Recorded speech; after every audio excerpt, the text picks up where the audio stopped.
Salut tout le monde, j'espère que vous allez bien en ce mois d'avril printanier à souhait. Je suis comme à chaque début de mois très heureuse de vous retrouver avec une nouvelle interview. Aujourd'hui, j'accueille Charlie Barthélémy, comédien, chanteur mais aussi danseur et musicien. Je suis très heureuse de le recevoir aujourd'hui et d'échanger avec lui sur son parcours. Sans plus attendre, je vous laisse donc avec l'épisode. Si ce podcast vous plaît, n'hésitez pas à vous y abonner et à le partager autour de vous. Et un grand merci à toutes celles et ceux qui le font déjà, ça me fait extrêmement plaisir. Et de mon côté, je vous souhaite une très belle écoute. Hello mon Charlie, comment ça va? Ça va super. J'étais obligée de faire cette introduction parce que avec Charlie, on a un petit truc qui vient de... Alors je sais pas si c'est un TikTok, si c'est une vidéo, un truc viral, mais Charlie. Je crois que c'est juste toi un jour qui m'a dit j'aime bien prononcer comme ça. Je sais oui, pas. c'est vrai. Et mais c'était pas avec le petit enfant et son grand-père. Ah oui, Charlie Batman. C'est le petit qui mord le doigt. On me l'a fait tous les jours celle-là. C'est ok, je l'accepte. Et du coup, moi, j'ai gardé ça. Mais comme tu t'en es pas plaint, c'est vrai que j'en ai un peu profité. Je ne m'en plains pas. Je ne m'en plains jamais. Je sais que c'est affectif. Oui. Je le prends. Toujours. Et puis voilà, donc c'est resté. Mais bon, je sais pas si c'est ton surnom officiel, du coup, de t'appeler juste par ton prénom avec cet accent-là. Venant de toi, oui. Voilà, mais pour du coup, toi, c'est le mien. Écoute, Charlie, je suis ravie que tu sois là aujourd'hui avec moi pour un épisode de podcast. Très bien. Et donc, je le disais en intro, Charlie, tu es comédien, chanteur, danseur, chorégraphe, altiste. Il y a pas mal de choses à dire finalement. Ça va. Je rajoute des lignes à la liste au fur et à mesure des années. Ouais. Ouais, mais c'est ça qui est chouette aussi, notamment avec l'artistique, ouais. qui est un métier où on explore plein de choses. Et du coup, je voulais te demander comment tout ça, du coup, a commencé. Quels sont tes premiers souvenirs avec l'artistique, les différentes disciplines aussi, parce que peut-être que tu les as pas exercées toutes au même moment. Comment ça a commencé? Eh bien, ça a commencé avec petit Charlie de 3 ans qui fait de l'éveil musical. Hein. Non, moi, en vrai, j'ai beaucoup de chance là-dessus parce que je suis née dans une famille de musiciens. On est tous musiciens, mais pas de profession, vraiment juste... par loisir, tout le monde fait de la musique du côté de ma mère. Et ma tante, elle, la directrice artistique de l'école de musique dans laquelle j'ai appris à faire de la musique toute mon enfance. Donc effectivement, on est tous passés par l'association Arcana à Épinay-sur-Seine pour apprendre à jouer d'un instrument le plus tôt possible. Donc dès 7 ans, on m'a mis un alto dans les mains. Moi, je voulais faire du violon comme ma maman, tu vois. Et je disais, je veux faire du violon comme ma mère, mais j'aime pas la corde aiguë. Et on m'a dit, ça tombe bien, il existe un violon qui n'a pas la corde aiguë. Ça s'appelle de l'alto. Exactement. Ah mais c'est génial, c'est rigolo parce que du coup, il y a une vraie histoire avec cet instrument-là, en l'occurrence. Oui. Il y a un truc c'était un ressenti de je voulais faire un instrument précis, mais c'était pas trop la vibe parce que trop aigu, machin. Et effectivement, aujourd'hui, tu vois, je chante mezzo, alto aussi, tu vois, donc il y a un truc de les médiums, les graves, tout ça. Ouais, un petit truc qui t'attirait. Qui est là depuis toujours.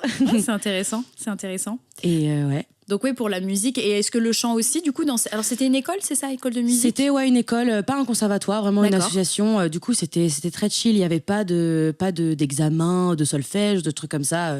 Au contraire, j'aurais détesté parce que pour le coup, l'école, le lycée, tout ça, c'était très compliqué. Donc si en plus de ça, mon loisir, fallait passer des examens, des trucs, je pense que j'aurais très vite arrêté la musique.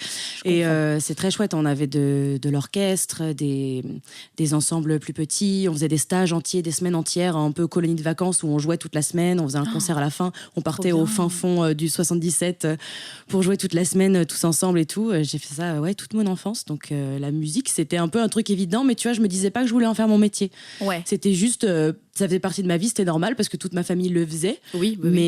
Et même ma mère me disait, tu joues bien, tu pourrais en faire ton métier. Et vraiment, je me disais, mais pourquoi faire? Ah, c'est génial que elle, du coup, qui avait quand même, forcément, à force de pratiquer l'oreille, de te dire, ah oui, il y a quelque chose à faire, quoi, peut-être. Puis maintenant que, du coup, c'est mon métier, j'y repense souvent. Je me dis, purée, on me l'avait déjà dit à l'époque qu'en vrai, c'est un métier qui existe et que j'aurais pu faire. Mais j'étais dans un vrai mindset de je suis trop timide, je suis pas fait pour faire ce genre de trucs performatifs, tu vois. Et genre je voulais que ça reste un loisir, j'avais pas envie de m'investir plus que ça, que d'aller à mes cours une fois par semaine et de temps en temps jouer dans un orchestre avec mes copains parce que c'est chouette, et puis de jouer à Noël avec la famille pour le plaisir, et puis en faire un métier, c'était vraiment très très loin de mon esprit, quoi. Ouais. C'est-à-dire qu'en fait, il y avait presque plus un côté aussi de partage avec la famille, les amis. Ouais, complètement. Plus qu'un truc un peu individuel, en ça. mode je vais faire ça parce que pour ma carrière. Non, c'était pas du tout dans cette optique-là, en fait. Ouais, la base. À la base. Non, un vrai truc c'est dans la famille, c'est comme ça. Tout le monde joue d'un instrument, donc moi aussi j'ai envie. Et puis on joue tous ensemble. Et puis je me posais vraiment pas la question, quoi. Et du coup, ils jouaient quoi comme instrument alors les personnes de ta famille Alors ma mère et ma sœur sont violonistes. Ouais. Mon frère fait tous les instruments de cuivre possibles et imaginables. Et après, toute ma famille maternelle, il y a du violon, du trombone, de la flûte. Et vraiment, quand toute la famille, tous les cousins se retrouvent à Noël, on a vraiment un mini orchestre en place. On se passe des partitions et puis on joue des ensembles pour les grands-parents. Et puis ça a toujours été normal. Aujourd'hui, on continue de le faire. C'est incroyable. On va tous vouloir faire les fêtes de famille chez Charlie. Venez en Allemagne. Ah oui, en plus c'est en Allemagne. Ouais, voilà, toute la famille allemande, on est tous musiciens. Ouais. Trop chouette. Donc ça, c'est pour la partie vraiment, on va dire, pour l'alto musical. Ouais. Le chant aussi, t'as découvert ça dans l'école de ta tante, c'est ça ? Eh bien, pas du tout, non. Le chant, pour le coup, j'ai juste commencé à chanter pour le plaisir, sous ma douche, en grandissant, comme tu vois. Beaucoup d'entre nous. Voilà, c'est ça. Non, par contre, en loisir, j'ai fait de la danse très tôt aussi, tu vois, danse moderne, jazz, des petits. Et puis, je suis restée dans l'école de ma ville jusqu'à ce que je sois trop occupée par les études pour arrêter, tu vois. Ouais. Mais la danse, pareil, il y avait un truc de j'aimais vraiment ça. J'attendais tous les ans avec grande impatience le spectacle de fin d'année et tout. Il y avait un truc, vraiment, je savais que j'aimais vraiment beaucoup ça et je savais que je me débrouillais bien, tu vois, et que j'apprenais vite et que je prenais vraiment du plaisir à faire ça bien. Mais il y a un coin de ma tête qui disait je pourrais en faire plus, mais c'est pas moi, je fais pas ça, moi, je vais pas faire du spectacle, tu vois. Et tu te du coup, avec le recul maintenant en tant qu'adulte, tu te décrivais comme un enfant un peu réservé ? Oh oui, très timide. C'était lié un peu à ça, du coup, tu penses que tu te disais pas je vais être artiste comme ça sur scène Je pense que j'avais ce truc, je me rappelle me dire mon rêve caché, ce serait d'être acteur ou d'être chanteur ou de faire The Voice ou ce genre de conneries, tu vois. Et mais je me disais je pourrais pas le faire parce que lever la main pour poser une question en cours, ça me demande un effort monstre. Ah ouais, d'accord. Et très réservé. Il y a un vrai truc de être perçu par des regards extérieurs était genre trop lourd à porter. Ce qui peut se comprendre, parce que c'est vrai que moi, enfant aussi, le regard des autres était compliqué. Et c'est marrant d'ailleurs, parce que vraiment, quand je vois comment j'étais dans un cadre, on va dire, connu avec ma famille, j'étais, je pense, une tornade, un clown. Et en fait, je pense que dans les maternelles, primaires, les gens devaient plutôt me décrire comme quelqu'un d'assez, une enfant assez sage, quoi. Ouais. Et c'est rigolo, du coup, aussi de voir comment les choses peuvent aussi évoluer. Parce que, donc, du coup, toi, quand par exemple, donc tout ça, c'était aussi valable quand t'étais ado ? T'avais ce côté un peu réservé aussi ? Ouais, en vrai, oui. Je restais pas dans mon coin. Là où j'étais à l'aise, j'étais bien. Mais alors, dès lors que j'étais pas très à l'aise, par exemple, moi, j'ai fait un bac littéraire art plastique. Ouais. Et en fait, dès lors que j'étais en cours d'art plastique, tout allait bien, tu vois. Et c'est comme ça aussi que j'ai commencé à pas mal chanter. C'est que, pour le coup, j'ai eu de la chance. J'ai eu une prof d'art plastique qui nous laissait beaucoup le champ ouvert à tout type d'expression artistique. On n'était pas obligé de juste faire des choses plastiques, des dessins, des choses comme ça. Il y a plein de projets où j'ai fait des vidéos. Trop bien. Et justement, mon TPE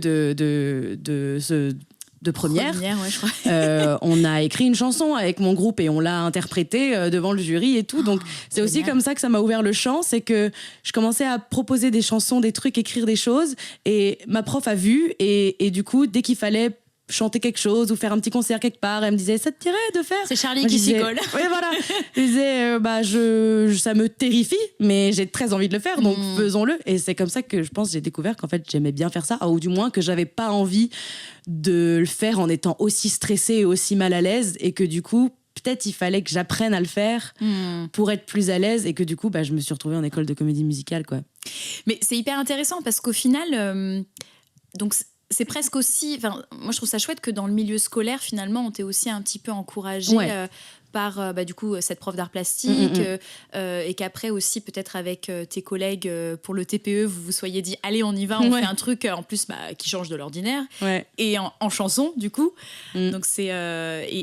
Est-ce que du coup ça a participé à ta réflexion, parce que c'est vrai que c'est une question que je pose beaucoup à ceux qui ont fait une école de comédie musicale, c'est comment ce cheminement-là, parce que c'est pas un truc qu'on va te présenter quand on avec les conseillers d'orientation a priori, pas du tout. Voilà, c'est pas la première chose à laquelle on pense.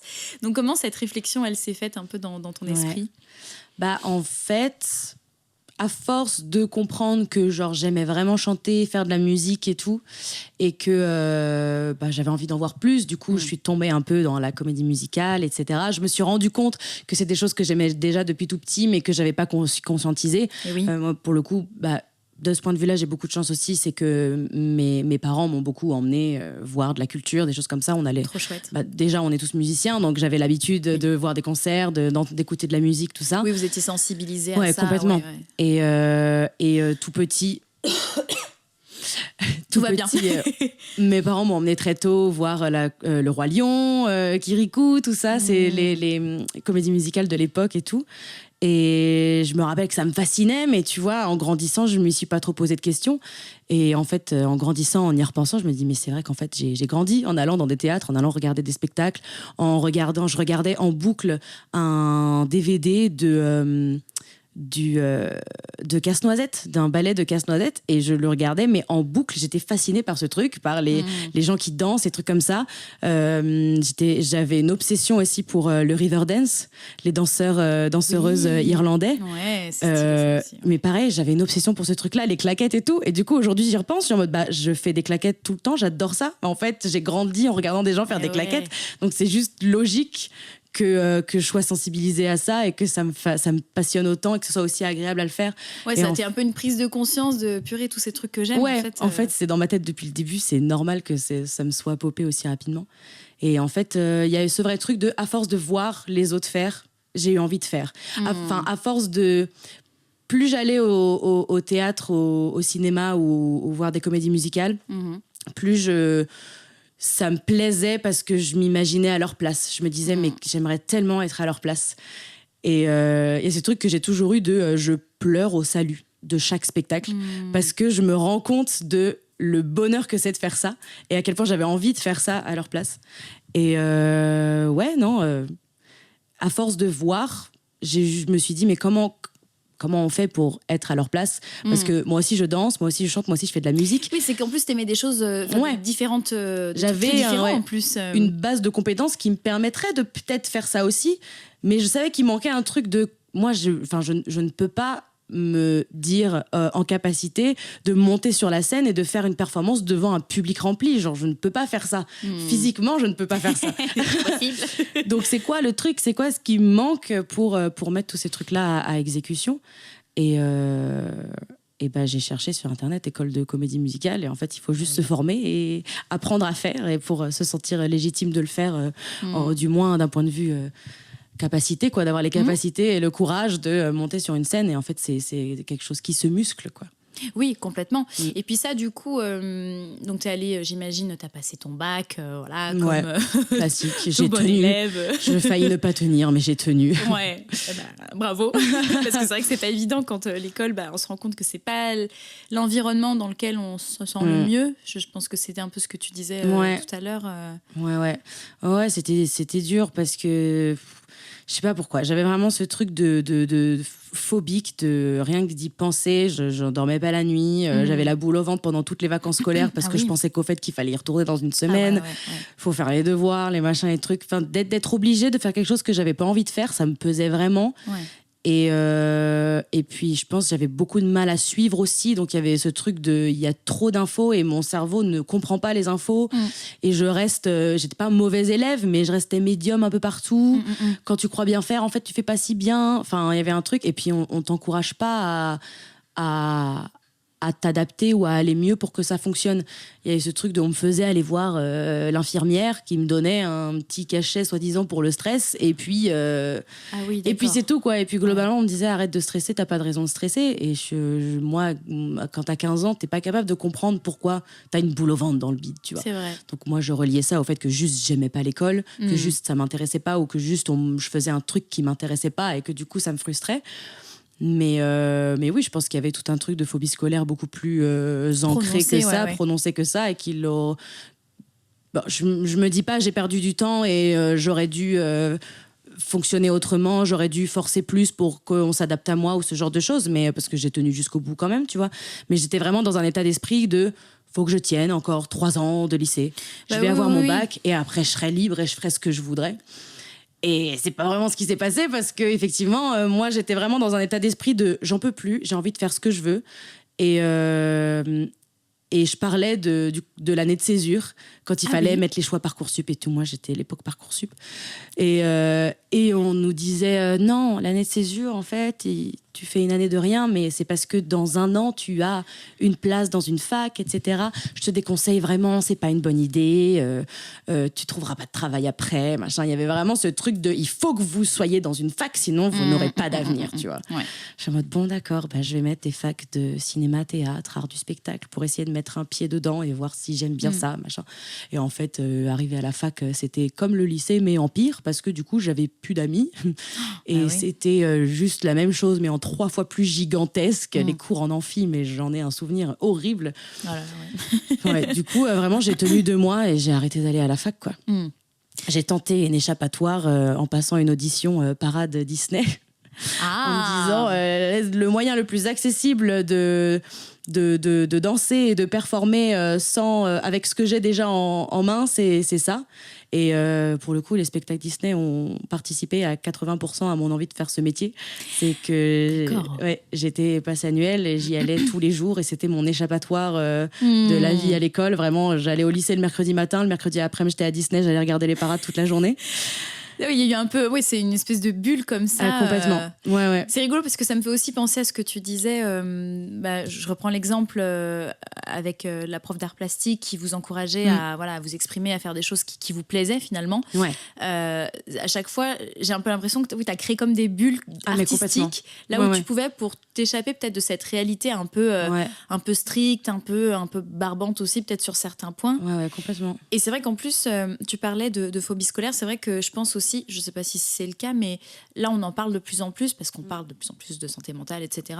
Et c'est vrai qu'avant aussi, les personnes encadrantes n'avaient pas forcément non plus trop connaissance. Enfin, c'était moins, on en parlait moins tout simplement. Donc, c'est vrai que ça, c'est bien aussi de se dire que oui, des fois, il y a des choses qui peuvent trouver après d'autres solutions quand vraiment on y met du temps ou des moyens, etc. Donc, puis je pense qu'il y a toute une génération d'adultes qui a du mal à comprendre que des jeunes et des ados puissent avoir des vrais problèmes en fait. Il y a un truc de tu te dis en fait t'es ado, t'as pas de problème dans la vie, tu peux pas te sentir aussi mal.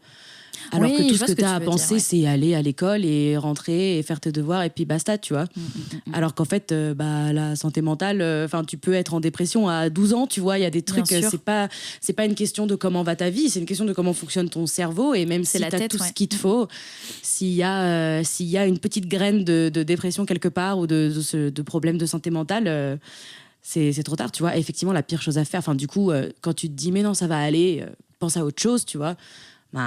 Tu penses pas à autre chose, juste t'enfouis et puis après ça ressort plus tard. Tu vois. Oui, et pour le coup, c'est pas forcément mieux, voire ça peut faire encore plus de dégâts à l'âge adulte. Mais aussi, c'est pas notre faute, tu vois, c'est que c'est des choses qui sont ultra ancrées et qui sont là, effectivement, en train d'être déconstruites parce qu'on est en train de vraiment normaliser le fait de prendre soin de sa santé mentale. C'est ça, et du coup, forcément, on s'intéresse déjà nous-mêmes plus au sujet, c'est simple, sur les réseaux sociaux, je pense que maintenant, tu seras peut-être aussi de mon avis, mais on voit beaucoup aussi passer de choses, même d'informations qui sont en plus des fois très bien traitées avec des explications vraiment, vraiment très concrètes aussi qui nous parlent directement, et on se dit ah oui d'accord, ça fonctionne comme ça, si j'ai ce problème-là c'est parce qu'il s'est passé ça, donc c'est vers telle ou telle thérapie que je peux me tourner parce que c'est adapté, etc. Donc ça effectivement ça fait partie des choses positives de notre époque, et des réseaux sociaux aussi.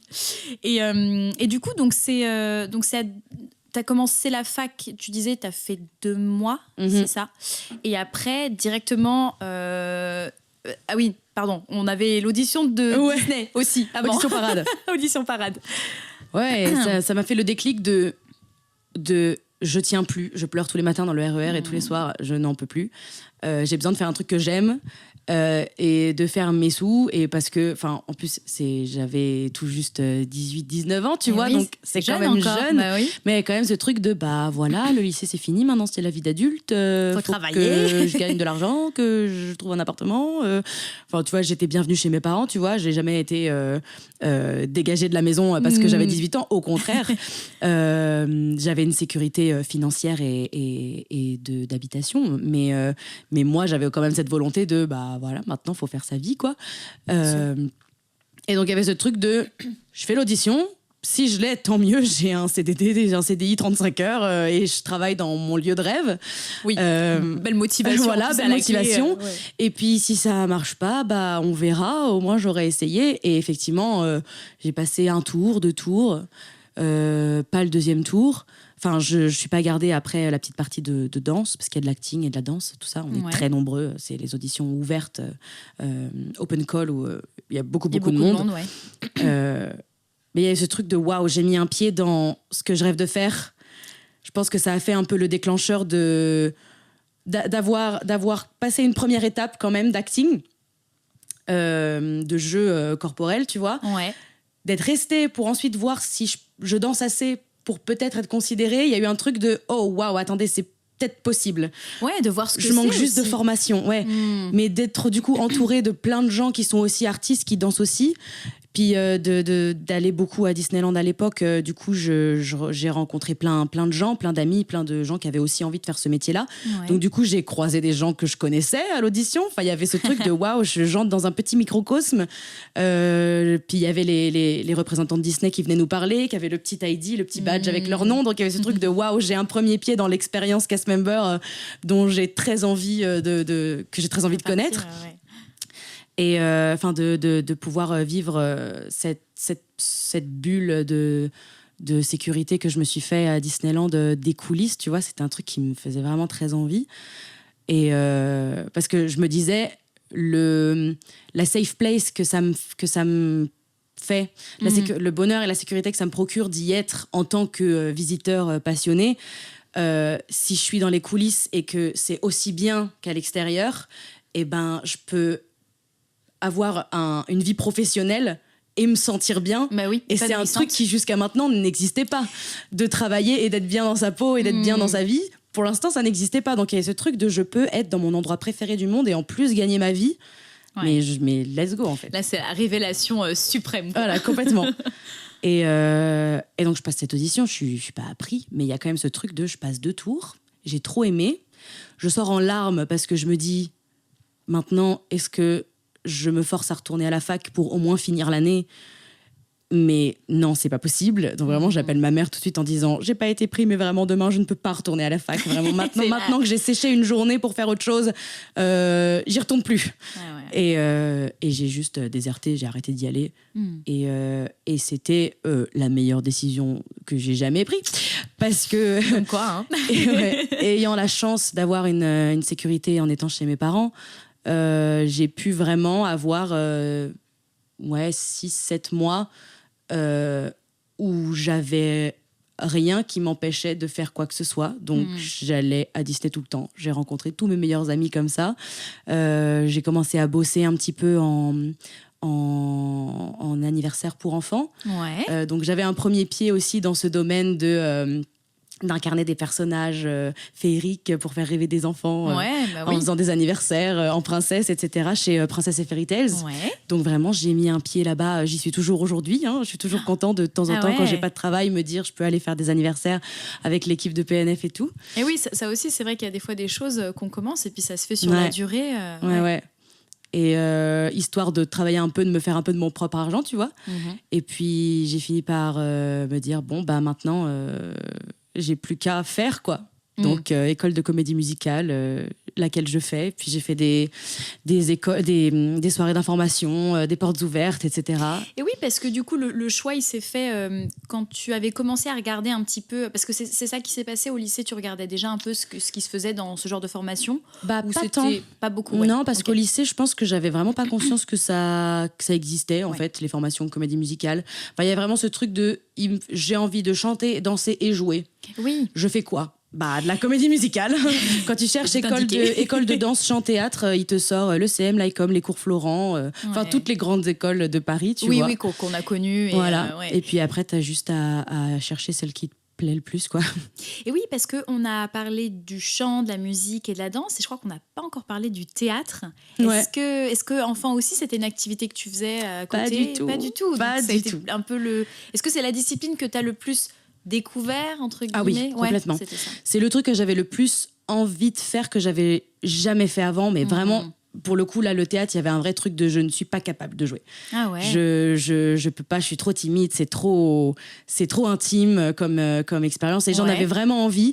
Et tu sais, à l'école, il y a toujours des petits... un cours de français où on joue une petite scène de pièce parce que c'est au programme, tu vois. C'est vrai, ouais. Et je sais que j'avais trop... Je me rappelle avoir aimé le faire, qu'on m'avait même donné des bons retours, mais ça ne prenait pas le dessus sur le stress que ça m'avait engagé de réciter un texte devant une classe. Et puis il y avait vraiment ce truc d'incapacité à apprendre des choses par cœur. Quand il fallait apprendre les fables, des choses comme ça, c'était vraiment compliqué de me poser, de lire le truc et de l'apprendre par cœur. Et je me disais, je pourrais jamais faire de théâtre parce que je serais incapable de retenir les textes par cœur. De mémoriser. J'y arriverais pas. Ça me le fait de le faire me stresserait trop, tu vois. Et je me disais, j'adorerais faire du théâtre, mais je pourrais pas parce que je saurais jamais retenir les textes. Et aujourd'hui, j'ai 10 spectacles en même temps dans la tête et ça ne me pose aucun problème. Et j'apprends des spectacles en une semaine et ça ne me pose aucun problème. Et je me dis, mais c'est dingue. Mais oui, mais c'est ça qui est fou. C'est juste un muscle qui manquait d'entraînement, quoi. Complètement. Et puis je pense qu'il y a aussi un truc, c'est qu'on n'apprend pas les mêmes choses de la même façon en fonction du sujet aussi. On va pas se mentir. Ah, mais bien sûr. Mais du coup, oui, ça a été... ça, c'est quelque chose que tu as dû réaliser, j'imagine, après, petit à petit, peut-être en commençant déjà l'école. Comment ça s'est passé, du coup, tes débuts? Alors, tu as fait l'ECM, c'est ça? C'est ça. L'école de comédie musicale de Paris. Et comment ça s'est passé? Ce qui est trop chouette avec l'ECM, c'est que pour avant de faire les auditions des nouvelles promos, il y a une semaine entière de portes ouvertes où tu t'inscris et en fait, tu assistes au cours pendant une semaine. Et c'est ils incluent vraiment les gens qui viennent voir parce que vraiment, tu viens, tu assistes au cours, tu passes d'un cours à l'autre, etc. Tu vois un peu toutes les promos, comment ça fonctionne et tout. Et tu as vraiment l'impression de faire partie de l'école déjà, en fait. Déjà, ouais. Vu que tu es assis dans la classe et tu regardes le cours, tu regardes les gens passer leurs chansons un par un, tu regardes les gens passer leurs scènes de théâtre un par un, etc. Tu discutes un peu avec les élèves, tu as la direction qui te parle de l'école, etc. Enfin, moi, pendant une semaine, j'avais l'impression de faire déjà partie de l'école. Et je pense que je peux retrouver il y a pas longtemps, j'étais retombée sur les vocaux que j'envoyais à mes copains à l'école, à l'époque, où je sortais du premier jour et je leur disais, les gars, c'est incroyable. Si je fais pas cette école, je ne sais pas ce que je fais de ma vie. Il y a rien qui pourrait être aussi bien. Voilà, t'arrives dans un monde où t'arrives à 9h du matin et toute la journée, tu fais de la danse le matin, du théâtre l'après-midi. Le lendemain, tu fais du chant le matin, de la comédie musicale l'après-midi. Enfin, il y avait un truc mais c'est genre juste... c'est un deuxième Disneyland, finalement. Oui, exactement. Tu peux te lever le matin et aimer ce que tu fais et le faire toute la journée et le faire pendant 3 ans et sortir avec une formation et pour en faire... Enfin, il y avait un truc c'est juste parfait. Ouais, c'est pour moi, quoi. Et puis l'ambiance était trop cool. Enfin... Il y avait un truc de tu t'y sentais. Ce qui me fait me dire que tu as l'impression de faire partie de l'école alors que tu es juste en portes ouvertes, c'est qu'il y avait ce sentiment de... tout le monde est trop content d'être là. Et tout le monde se sent bien d'être là. Il y a pas de... Enfin, il y a aussi ce préjugé sur les cours de théâtre et de chant, ce genre de trucs, où c'est quelque chose de très strict et que ça fait peur et que le théâtre, c'est intense et que les profs, c'est des tyrans et que tu te sens mal à chaque fois que tu sors une phrase, alors qu'en fait, pas du tout. Et là, dans ce cadre-là, j'ai pas du tout ressenti ce truc-là. Et ce truc de, mais en fait, t'as le droit de te tromper, t'as le droit d'expérimenter.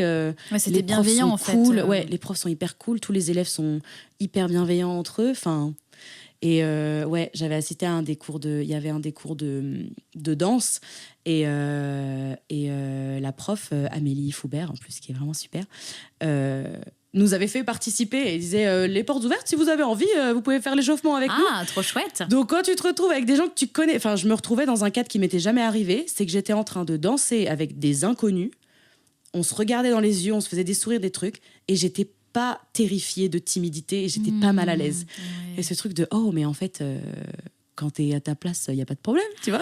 C'est hyper vrai ce que tu dis. Je pense que c'est un bon résumé de tout d'ailleurs, même dans la vie. Quand tu es à ta place, finalement, les choses, elles se font toutes seules. sans même que tu... Complètement. Voilà, c'est fluide, quoi. Ouais.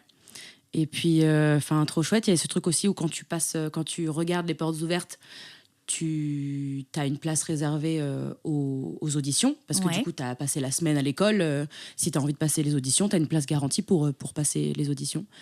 Et du coup, c'est la première fois de ma vie que je devais apprendre une chanson et préparer un texte pour passer devant un jury. Donc, c'était trop étrange comme expérience parce que c'était totalement inconnu. Je me suis dit, je ne comprends pas ce que je suis en train de faire, mais je vais le faire. Qu'est-ce que c'est que ce travail qu'on me demande Ouais. Et puis j'avais juste envie de montrer que j'avais suffisamment pour pouvoir suivre la formation, tu vois, parce qu'ils attendent quand même que tu aies déjà un certain bagage pour pas que tu partes de zéro et que tu sois juste à la bourre et paumé, tu vois. Et tu vois, le chant, ça me faisait un peu peur parce que j'avais que mon expérience de moi sous la douche, tu vois, ou que moi dans ma chambre. Et que la comédie musicale, il faut chanter grand, il faut chanter fort, il faut chanter solide. Oui, donc, c'était encore un autre truc que tu n'avais encore pas expérimenté. Ouais, complètement. Et puis le théâtre, pareil, j'ai appris le texte. J'ai réussi à apprendre le texte, mais j'étais en mode, en vrai, c'est hyper abstrait de comment on fait pour jouer, comment on fait pour mettre c'est quoi l'intention, il faut comprendre le texte. Je me suis dit, bon, je le fais avec ce que j'en comprends. Ouais. Et effectivement, maintenant, je me rappelle qu'en fait, l'audition, j'ai oublié la moitié de mon texte, mais je l'ai fait quand même, je suis allée jusqu'au bout, je tremblais comme jamais. Et heureusement, ça leur a suffi. Ils ont réussi à avoir un petit potentiel quand même.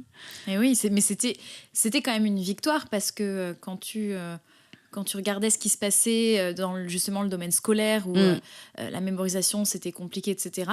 Là, comme tu dis, tu es allé au bout, tu as fait le job et puis à la fin, en plus, dans ce que tu avais proposé, dans ce que tu avais compris des choses, au final, il y avait quand même quelque chose qui tendait vers un truc, comme tu dis, de potentiel, quoi. Donc, c'est trop chouette. Ouais. Je pense qu'il y avait ce truc de ça devenait tellement invivable de faire quelque chose que j'aimais pas ou d'être de pas être à l'aise dans mon quotidien, en fait.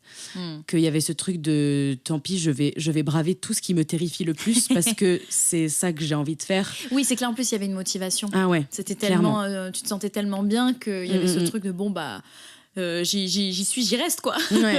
Ouais, puis j'ai commencé à accepter que en fait la musique que je faisais depuis que j'étais tout petit et la danse que je faisais depuis que j'étais tout petit valait un peu plus que ce que je pensais, valait un peu plus que du loisir. Et du coup, j'ai commencé à faire des liens mais en fait, je fais ça depuis toujours et je me suis jamais posé la question de pourquoi je fais ça. Et ce truc de je le fais parce que c'est dans la famille, mais et parce que ma mère me met dans une école de danse à 3 ans, mais j'y suis restée quand même, tu vois. Je me suis jamais dit j'aime pas trop ça, je vais partir. Au contraire, je me suis dit en fait j'aime trop aller à mon cours de danse le lundi soir. Et oui, c'est ça, t'y es resté en fait. Et ça, c'est vrai que c'est des choix que tes parents t'inscrivent dans un cours. Bon, ça leur appartient, mais après que t'y restes. Voilà, que ça te plaise, etc. Ça, c'est quelque chose qui se passe et qu'on peut pas prévoir d'ailleurs de base. Ouais, je me rends compte que c'est des choses que j'ai jamais questionnées. Alors que aller au collège tous les jours, c'est des trucs que je questionnais tous les matins, tu vois. Et pas forcément toujours avec une super... dans un super mood, quoi, parce que c'était un peu compliqué, que tu t'y sentais pas bien, tout simplement. Ouais, donc, Et comment s'est passé, du coup, l'après-école, déjà, la formation en elle-même, donc... ça, c'était bon, tu te sentais bien à ta place, etc. Ouais. L'après, en fait, quand ce moment qui est aussi un peu compliqué, un peu terrifiant aussi, où on se retrouve là vraiment face à ce milieu qui est... c'est un peu comme une grande jungle, alors avec plein de choses géniales et puis plein de moments aussi qui peuvent être compliqués parce que quand on débarque, il y a tout à construire. Comment ça, tu l'as vécu ? En vrai, c'est allé. Je m'attendais à plus paniquée. Ouais. Déjà, je m'attendais à beaucoup plus, à ce que l'école me manque beaucoup plus. Ouais. Parce que c'est ton quotidien de manière très intensive pendant 3 ans. Ouais. Et moi, pour le coup, je suis du genre à, quand j'ai mes petites routines, mes trucs, quand ça s'arrête, c'est un vrai deuil, tu vois, Ouais, les fins de choses. Ouais. Parce que tu vois très bien de quoi je parle, les fins de contrat, tout ça. C'est vraiment dur. Et je m'attendais à ce que la fin de l'école, ce soit que je sois vraiment paumée pendant 6 mois et à me reconstruire un quotidien, tu vois. Et en fait, je pense que c'était tellement intense et c'était tellement pile le temps qu'il fallait pour faire ce que j'avais à faire dans l'école qu'il y avait ce truc de limite de soulagement de ça c'est fait, le chapitre est terminé, maintenant on passe à la suite. On passe à autre chose. Et du coup, évidemment, j'étais triste un peu de perdre mon quotidien avec ma promo, etc. Et oui, les liens qu'on a créés, souvent Ouais. qui sont assez forts, parce qu'on vit tellement de choses Complètement. folles pendant 3 ans, comme tu dis. Puis ça finit sur la grande comédie musicale de fin d'année où on y a passé un mois entier, où on finit tous en larmes parce qu'on reçoit notre diplôme, etc. Mais ce truc de j'étais tellement fatiguée en fait.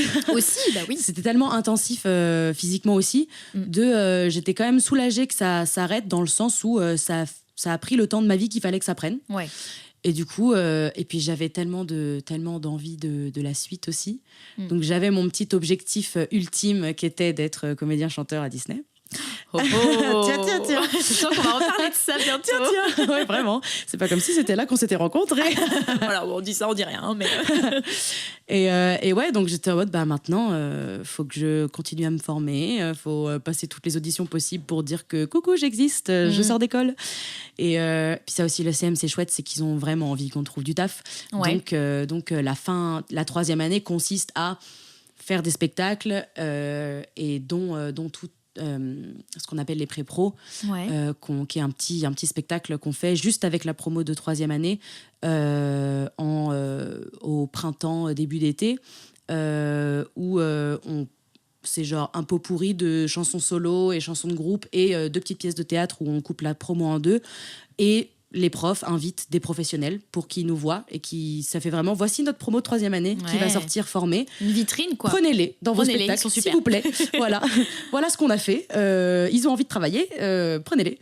Et effectivement, ça m'a pas donné de travail, mais on a tous eu des petits retours de pros, des choses comme ça. Donc il y a ce truc de fallait se faire voir, fallait passer les auditions pour dire on fait partie du métier maintenant.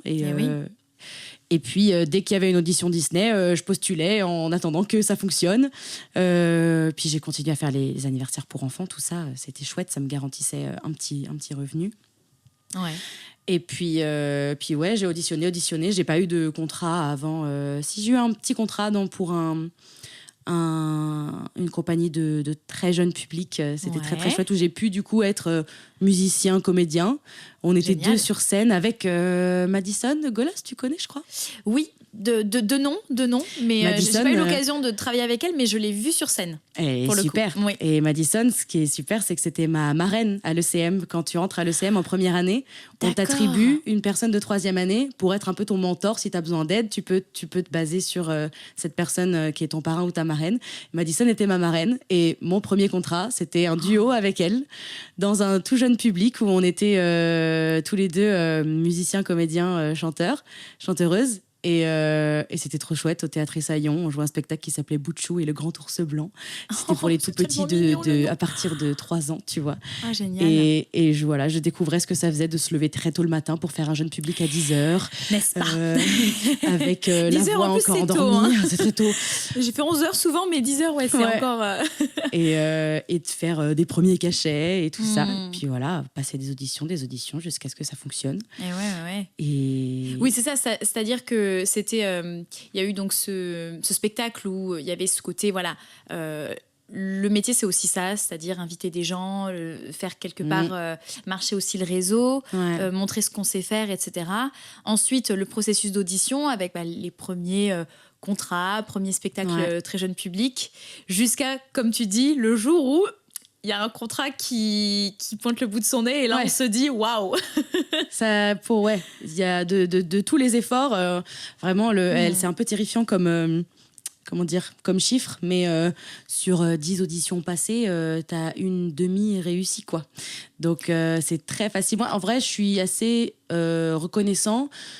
je me suis jamais laissée aller dans le y a rien qui marche, c'est qu'il y a un problème, ou il y a rien qui marche, c'est que j'ai pas ce qu'il faut, on me prend sur rien alors que je passe plein d'auditions, mais donc c'est que enfin, j'ai jamais remis en question mon envie de faire ce métier, ma capacité à le faire, parce que les auditions marchaient pas. C'est hyper important ce que tu dis. Je suis contente d'avoir réussi à vite me dire c'est normal, c'est comme ça que ça marche, et même si tu l'as pas à la fin, ou même si tu fais qu'un premier tour, j'y suis allée, on m'a vu, on a vu de quoi j'étais capable, j'ai montré le meilleur de moi-même, et je sors j'étais quand même satisfaite d'avoir fait bonne impression. Il y a peu d'auditions où je me suis dit ouais, j'ai vraiment merdé, ou alors je me dis bon, j'aurais pu faire mieux, mais j'ai quand même gardé le sourire, je l'ai quand même fait, j'ai quand même travaillé chez moi. Il y avait toujours du positif à retirer, en fait. Ouais, complètement. Je me suis focus sur le positif. Je pense aussi parce que j'avais justement peur de tomber dans ce truc de y a rien qui marche. J'ai passé 10 auditions et il y a rien qui a marché.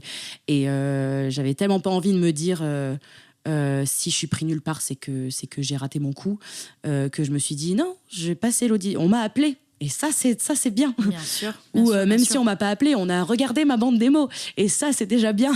Enfin, ouais, se rattacher aux petites choses pour pas se laisser tomber, parce que c'est tellement plus facile de se laisser tomber dans le « je suis une merde, ça marche pas ».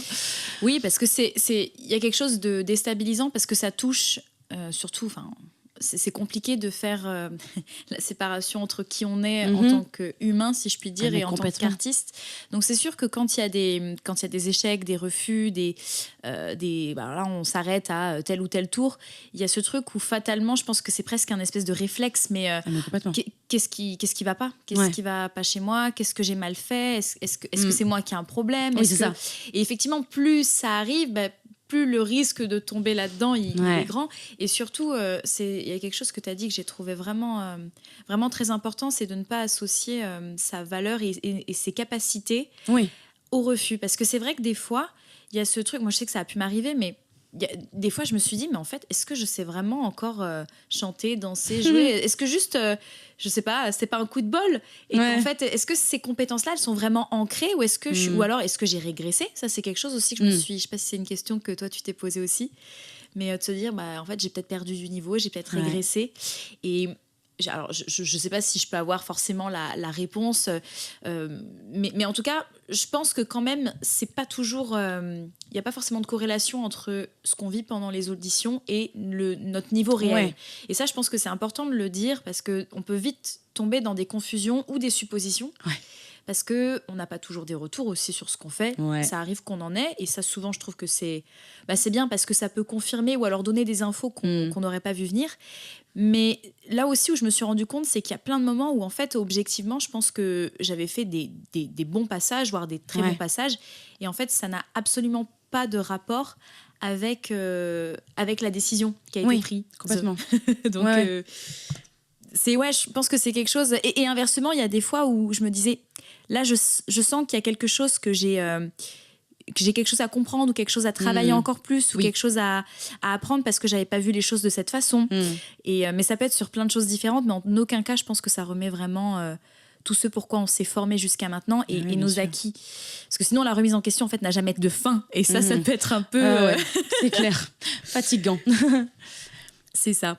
Mais ouais, non, c'est clair. Et puis, il y a tellement dans un processus d'audition, il y a tellement de choses qui rentrent en compte. Bien sûr. Et évidemment que nous, on ne connaît que l'expérience de notre passage. Donc, je pense que le réflexe du cerveau, c'est de se dire que la personne en face a la même expérience, alors que pas du tout. T'es le 50e de la journée, tu vois. Donc c'est génial de pouvoir te dire que t'as réussi à marquer les esprits, malgré le fait que t'es pas tout seul. Mais parfois, il y a tellement d'autres gens qui passent, ils voient tellement de gens, et puis ils ont tellement de critères que nous, on ne connaît pas. Bien sûr. Ou ce genre de choses. La dernière chose à se dire, c'est si je suis pas pris, c'est parce que j'ai un problème, c'est ma faute, j'ai mal fait.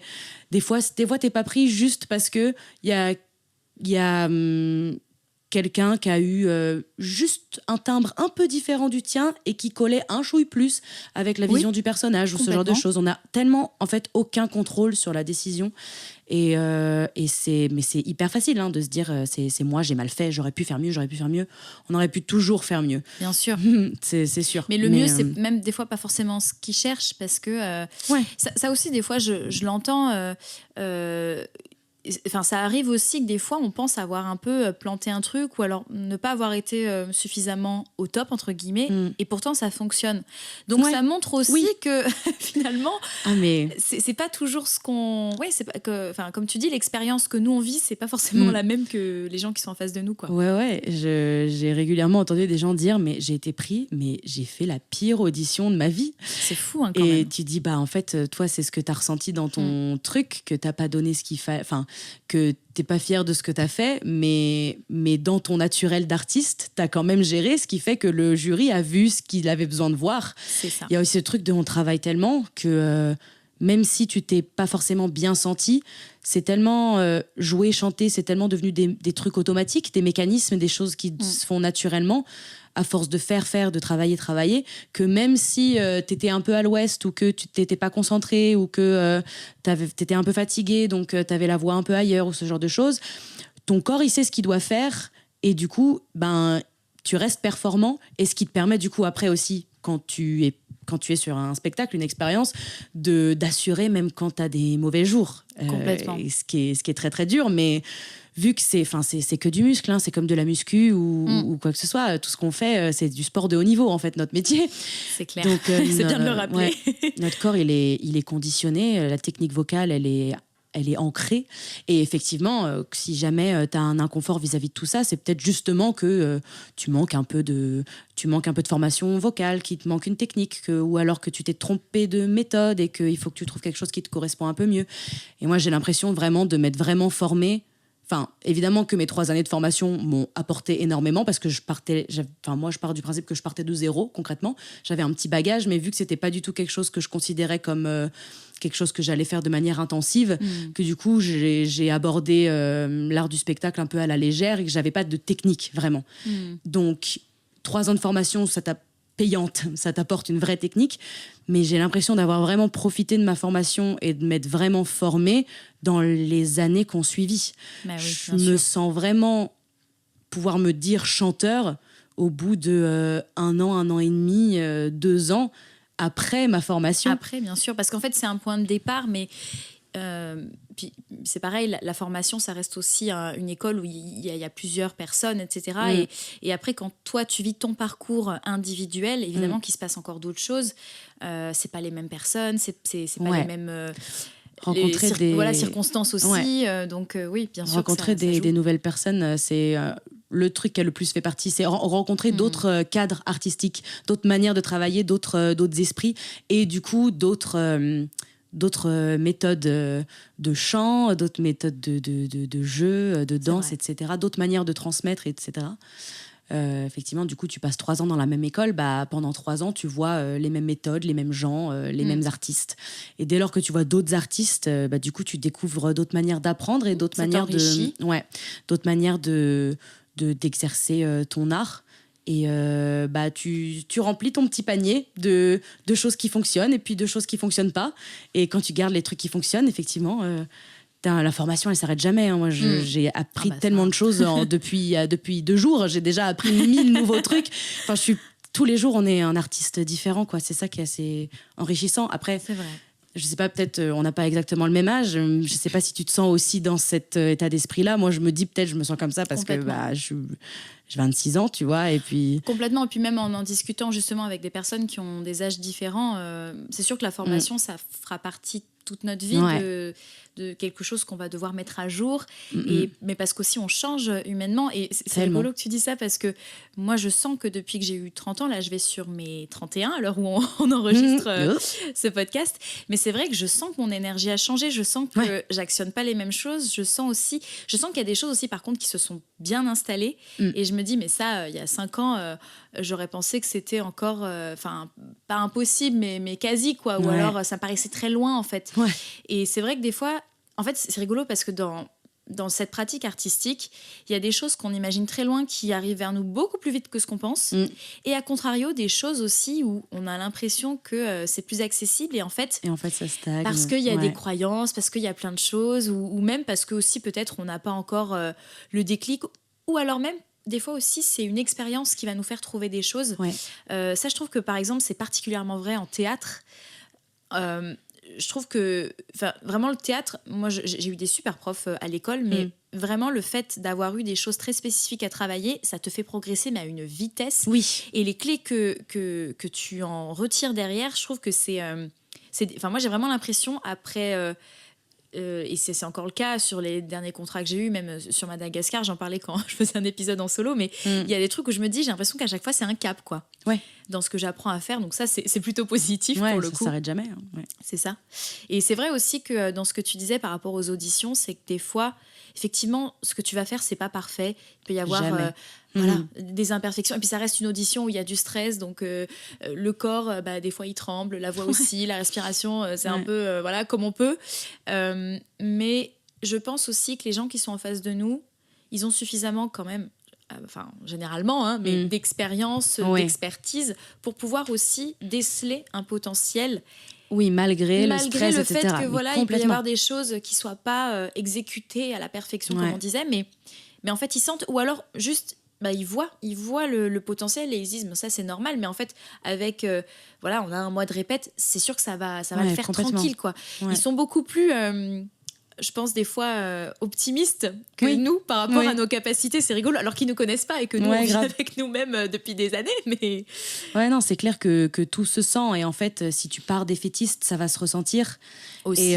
Et du coup si le jury va forcément, les gens qui te voient performer dans cet esprit-là vont forcément voir quelqu'un qui croit pas en soi, et du coup c'est difficile de travailler avec quelqu'un qui croit pas en soi, parce que tu dois, en plus du travail de transmission et d'apprendre le travail et d'apprendre le spectacle, faire un travail d'aider la personne à avoir confiance en elle, alors coaching, que en fait et parfois il y a beaucoup de prod où t'es là pour apprendre un spectacle en un temps record et t'as pas le temps pour ça, tu vois. Alors que même si t'as pas full confiance ou que t'as encore plein d'incertitudes sur plein de trucs, si tu vas en te disant je fais de mon mieux et c'est tout ce que je peux faire de mieux, ça va se sentir. Et du coup, si tu te retrouves après à être pris et dans ton contrat te dire « Ouh là là, mais en fait, je suis pas du tout légitime d'être là, etc. » les gens qui te prennent, en fait, rien n'arrive par hasard. T'es pas pris au pif, on n'est pas pris au pif. On n'est pas pris au hasard, on n'est pas pris au hasard non plus. Rien n'est au hasard. Et effectivement, d'avoir vécu l'expérience d'être dans un jury d'audition, parce que du coup, avec la troupe Something Musical, je suis chorégraphe. Sur le spectacle donc de Les Galies Blondes. On fait Les Galies Blondes, en avril, du 16 au 19 avril à la MP2 à Saint-Germain, promotion. mais du coup, d'être de l'autre côté de la table, ça remet tout en question, parce qu'effectivement, ça brise le cœur de te dire mais cette personne est géniale, mais pour une micro poussière d'énergie, de vibe, on va peut-être plutôt partir sur cette autre personne, mais ça l'aurait quand même fait. Mais c'est hyper dur en fait de dire non et de dire oui. Et puis qu'à un moment donné, il faut faire un choix, parce qu'il y a un nombre de places. Alors, Disney, il y a souvent des cas de figure où il y a plusieurs personnes qui sont prises, mais dans un spectacle, des fois, c'est qu'une place pour un rôle, quoi. Il y a pas... Donc forcément, il faut choisir, et parfois, je pense que c'est un vrai déchirement. Je pense qu'il doit y avoir aussi des désaccords, des fois, dans les équipes, parce que c'est compliqué de se focaliser sur... On a eu des beaux débats pour choisir des gens. C'est ça, sur une personne, là où t'en vois plein qui sont géniales, quoi. Ouais, complètement. Et effectivement, se mettre de l'autre côté de la table, ça fait vraiment relativiser. Ça doit être intéressant comme expérience. Sans vouloir dire c'est dur pour les jurys aussi, en fait. Mais il y a un vrai truc t'as ta part de travail en tant qu'artiste qui auditionne, et il y a aussi une part de travail en tant que jury qui doit prendre une décision. Et effectivement, quand on se met tous un peu à la place les uns des autres, ça fait vraiment relativiser sur beaucoup de choses. Et du coup, effectivement, je suis contente de constater que ça fait là, avant de commencer le contrat où je suis maintenant, pendant un an et demi, j'ai passé plein d'auditions, et il y en a très peu qui ont fonctionné. Et du coup, de passer autant d'auditions, je me rends compte que j'ai toujours passé une audition ça a toujours été des bonnes expériences. Je me suis toujours dit, ça n'a rien donné. mais je suis pas énervée que ça ait pas marché. Et je suis contente de l'avoir fait. Et je sens que j'ai quand même fait une bonne impression. Et sachant comment c'est de l'autre côté de la table, en fait, j'ai fait juste le meilleur que j'aurais pu faire. Et du coup, les auditions, en fait, c'est juste une autre forme de formation, en fait. C'est vrai, c'est totalement vrai. Ouais, complètement. Maintenant, du coup, à force d'en faire, tu deviens habitué. Et le stress s'en va un petit peu, sauf pour les projets qui vraiment tiennent vraiment à cœur. Oui, ça fait partie, parce qu'on est humain et que on a aussi des émotions, et forcément, il y a des choses, oui, c'est plus... Il y a forcément des refus, des fois, qui sont plus difficiles à encaisser que d'autres, et ça, c'est bien de le normaliser. Oui, bien aussi, sûr, il n'est jamais question de se dire t'as pas été pris, mais en fait, ça sert à rien d'être déçu, parce que c'est pas ta faute. Au contraire, on fait un métier de passion, et notre artiste, c'est notre humain aussi, donc c'est normal d'avoir envie grandement de certaines choses et de certains projets, mais être déçu, c'est normal, et il faut accepter ça, de se dire j'en avais vraiment envie. Il y a quelques auditions que j'ai passées où je me suis dit ça me pique un peu quand même, parce que j'en avais vraiment envie. Bien sûr. J'avais vraiment trop envie de cette expérience, et de passer l'audition, ça a ouvert une porte de waouh, ça a l'air vraiment trop cool. Bien sûr.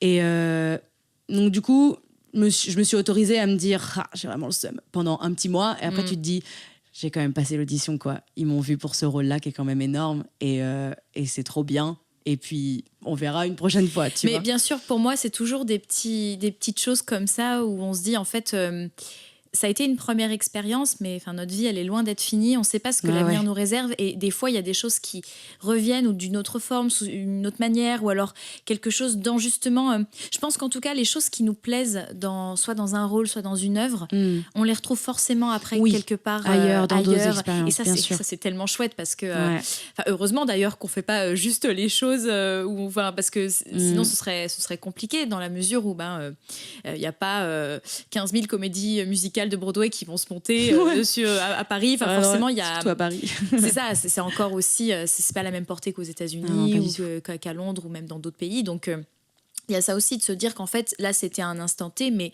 on retrouvera forcément des choses qui vont aussi nous motiver, nous toucher, où on va se dire mais ça c'est trop bien. Mais c'est vrai qu'il y a ce petit truc, moi je le compare beaucoup parce que je suis un peu gourmande. C'est un peu, on m'a présenté des super bons gâteaux, j'ai vu la vitrine, et puis t'as goûté un tout petit peu, t'as eu la petite crème chantilly ou le petit bout de génoise, et puis du coup faut le reposer, mais c'est pas grave, parce que tu sais qu'il y a un autre gâteau qui viendra à un moment donné. Tu peux le faire toi-même, le gâteau, et à on la peut maison. Le faire. Ça, c'est une très très belle métaphore. T'achètes tes ingrédients, puis tu le fais toi-même, ton gâteau. Voilà. Et c'est ça aussi, c'est que toi t'es chorégraphe pour un projet qui justement aussi permet de voir des spectacles qu'on n'a pas pu voir dans certaines productions, de créer aussi son propre emploi en étant en créant des choses, ou en se rapprochant de personnes qui ont créé des choses, en faisant des choses entre amis. Et ça, c'est vrai que c'est bien aussi d'avoir cette possibilité-là, et de se dire que c'est possible aussi. Ouais, complètement. Et du coup, oui, Charlie, je voulais aussi évoquer un sujet qui est très important. Et je me rends compte, le temps passe, et on n'a vraiment pas parlé une seconde de ça, alors que je pensais qu'on parlerait que de ça. Mais c'est très bien, parce qu'encore une fois, comme je te le disais, c'est un sujet qui pour moi ne devrait pas en être un, mais il y a des réalités qui font qu'aujourd'hui c'est important d'en parler. Bien sûr. Donc c'est le sujet de la transidentité. Oui. Voilà, donc j'aimerais, moi, avoir ton point de vue, comme tu es directement concerné, sur justement, dans le milieu artistique, comment toi tu le vis, comment peut-être avec les expériences que tu as eues, comment aussi les acteurs du milieu du spectacle aussi, quel est leur... comment ils reçoivent aussi, comment ils gèrent ça en fait, comment ils gèrent le fait que justement, par exemple, je dis n'importe quoi, mais dans les avis de casting, maintenant on précise hommes, femmes, personnes non binaires. Je pense qu'il y a beaucoup de choses aussi où on commence à s'ouvrir et à pas rester sur ce qu'on a connu, entre guillemets, ce qui était plus ou moins instauré par des autorités. Et voilà, comment tout ça, finalement, toi, aujourd'hui, t'impacte dans le bon sens, dans le mauvais sens. Je suis très curieuse d'avoir ton retour là-dessus. Ouais. Déjà... Je pense que c'est la phrase que je vais le dire le plus dans ce podcast, c'est « j'ai vraiment beaucoup de chance ».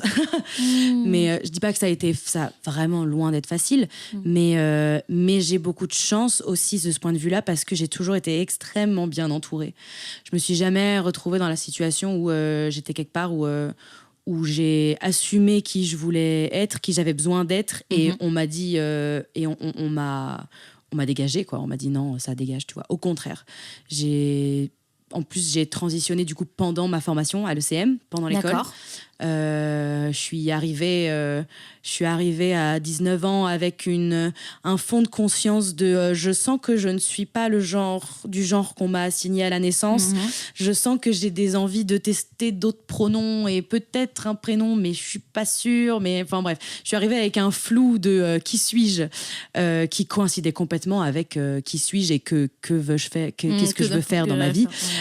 Donc vraiment toute mon évolution était ultra en parallèle avec ma vie professionnelle et ma vie personnelle je découvre enfin qui je veux être en tant qu'artiste en faisant cette formation, et par la même occasion je découvre enfin aussi qui je suis en tant qu'humain, que personne, et comment j'ai envie que le monde me perçoive.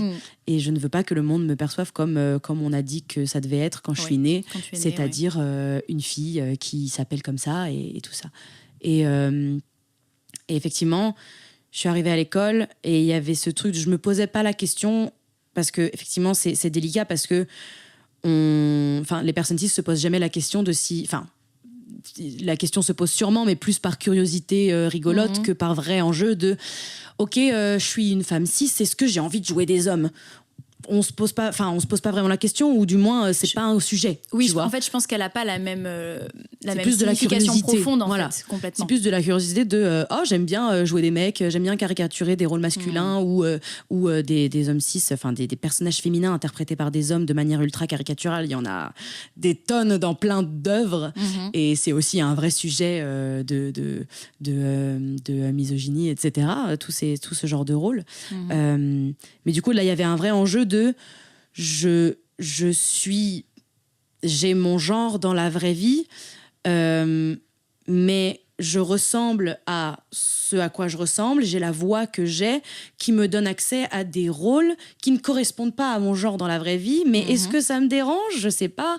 Et ça fait que du coup, je me retrouve à être relativement androgyne, ce qui fait que je peux jouer un peu de tout, mais qu'est-ce qui me donne moi la légitimité de jouer un peu de tout et pas cette personne cis à côté de moi? Enfin, tu vois, ça relève plein de questionnements. Mais c'est hyper intéressant. En fait, c'est ça, c'est qu'il y a finalement, et en fait, pour moi, c'est un peu un parallèle même que n'importe qui peut se faire, c'est que il y a notre personne dans notre vie, et puis donc il y a la question de l'identité, mais il y a aussi la question de l'orientation sexuelle, etc.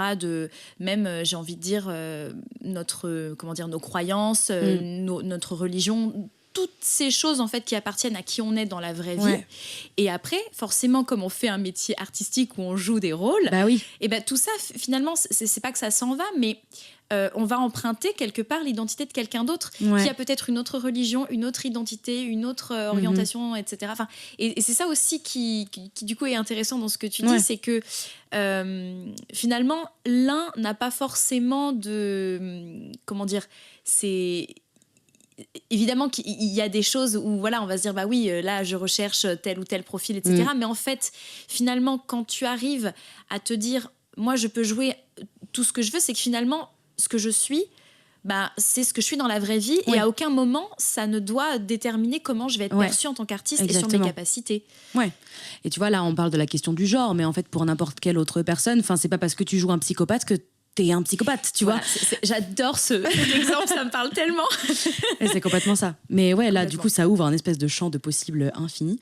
Et du coup, effectivement, moi, j'ai transitionné socialement pendant ma formation à l'école. J'ai eu beaucoup de chance pour ça. Et c'est des révélations qui sont faites par tout petit détail un petit peu débile un petit peu débile non, mais dans le sens où c'est des petites choses mais qui m'ont donné lieu à de grandes révélations. Par exemple, je m'étais jamais dit que j'allais vouloir changer de prénom. Je m'étais jamais dit que je serais trans au point de vouloir changer l'identité qu'on m'a donnée à la naissance, tu vois. D'accord. Et en fait, ça commençait un peu à me peser. Enfin, je me rendais compte que j'aimais pas trop qu'on m'appelle par mon prénom. Pas parce que je l'aimais pas, mais parce que j'avais l'impression que c'était pas le mien, en fait. Donc, du coup, Charlie, c'est pas ton... C'est moi qui l'ai choisi. C'est toi qui l'as choisi. Ah, moi, je pensais que c'était ton vrai prénom. Il y a beaucoup de gens qui pensent, qui se disent « Ah, c'est marrant, t'es née avec un prénom... parce que pour le coup, un prénom à connotation mixte, non-genrée. » C'est ça. Ça tombe bien. Je dis non, pas du tout. C'est moi qui ai choisi que ce soit mixte et non-genré. C'est un beau prénom, Charlie. Et c'est marrant parce que j'ai souvent, quand j'en parle avec des copains, des copines, c'est un prénom qui plaît. C'est un prénom que je trouve hyper populaire. Ouais, on me complimente beaucoup. Ouais. Souvent, on me dit, je veux trop appeler mes enfants comme ça. Ou et ça te va bien. Enfin, en plus, ça, après, c'est les goûts, les couleurs. Voilà. Puis qu'est-ce que ça veut dire quand on dit un prénom te va bien ou pas? Mais en tout cas, moi, c'est le ressenti que j'en ai personnel, c'est que ça te va bien. Ouais, c'est gentil, merci. Mais du coup, j'adore dire que quand on me dit oh, Charlie, j'adore ce prénom, je peux dire merci, c'est moi qui l'ai choisi. Oui, voilà. J'adore dire ça. Des fois, je me dis, tout le monde. Des fois, je me dis, je suis souvent partagée entre est-ce que j'assume que c'est pas mon prénom de naissance, et en même temps il y a ce truc de j'ai tellement de fierté de me dire j'ai choisi mon prénom et il me ressemble, et ça paraît tout con comme ça, mais en fait quand on m'appelle, quand on me parle et qu'on me dit mon prénom, ça me fait vraiment plaisir, je me sens vraiment bien, et effectivement je me rends compte que c'est un truc que j'avais pas avec mon autre prénom. Au contraire, ça sonnait plus avec le fait qu'on allait me dire un truc grave ou un truc sérieux, parce que par exemple moi, dans ma famille on m'a toujours donné un surnom, et je me rends compte que du coup ça m'a jamais trop pesé, parce que j'ai toujours eu ce surnom dans ma famille qui est relativement neutre aussi en genre, et du coup quand on m'appelait par mon vrai prénom, il y a ce truc de c'est parce que c'était les profs à l'école qui m'appelaient par mon prénom, ou les gens qui sont pas ma famille ou qui sont pas des gens avec qui je suis proche, et du coup ça sonnait avec des trucs qui me plaisaient pas trop, des trucs un peu inconfortables, les connotations et dans ma promo, mes amis de ma promo ont commencé à me donner un petit surnom qui était mon prénom de naissance, mais détourné au masculin. C'est un prénom où tu changes la syllabe et ça fait un prénom à connotation plutôt masculine. D'accord. Et je me disais, mais waouh, j'adore. Ça me fait trop plaisir d'avoir qu'on m'appelle par un prénom qui a une connotation plutôt masculine. Donc ça me fait me dire, ok, les questions que je me pose sur mon genre sont peut-être bel et bien réelles. Et du coup, j'ai commencé à demander à ce que tout le monde m'appelle comme ça. Enfin, je me présentais comme ça aux autres élèves, aux profs, etc. Les profs ont commencé à prendre le pli de m'appeler comme ça aussi. Et je me suis dit, oh là là, j'aime trop, c'est trop bien. Et du coup, je me suis rendu compte que quand on m'appelait pas par ce petit surnom-là, ça me piquait, ça me faisait pas plaisir, ça me faisait mal. J'ai commencé à tester un peu aussi des pronoms neutres, à passer par le yel. J'ai vraiment fait la transition totale, hein. Ça a fait elle, ensuite ça a fait elle, yel, puis juste yel, puis yel, il, elle, comme vous voulez. Et puis il y a ce truc du coup en tant qu'artiste, il y a aussi ce truc de il faut qu'à tout moment je puisse quand même prouver que je peux jouer des rôles féminins, parce que même si j'ai envie de jouer des rôles masculins, en tant qu'humain, je suis pas encore validée aux yeux de la société en tant que personne trans masculine, parce que je suis pas encore allée au bout de cette transition. Le monde me connaît pas encore comme ça.